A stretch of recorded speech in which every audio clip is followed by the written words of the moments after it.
మనం బంగాళదుంపల్ని కూరగా వండుకు తిన్నా, ఒట్టిగా ఉడకబెట్టుకుని పైన మసాలా ఇట్లా చల్లుకు తిన్నా దీనివల్ల ఆకలి తగ్గుతుంది, ఆకలి తీరిన ఫీలింగ్ బాగా కలుగుతుంది.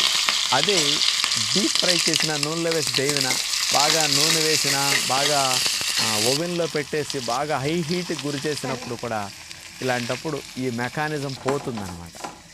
ఏమిటంటే బంగాళదుంపల్లో పొటాటో ప్రోటీనేజ్ ఇన్హిబిటర్ 2 అని ఉంటుందన్నమాట.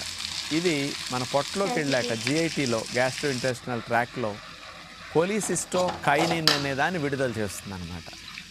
ఇది విడుదలైందనుకోండి ఆకలి కంట్రోల్ అయిపోతుంది సహజంగా.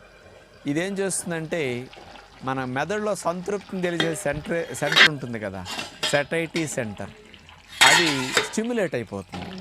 అది స్టిమ్యులేట్ అయిందనుకోండి చాలు ఆహారం ఇక తినొద్దు, మరి ఇంకోసారి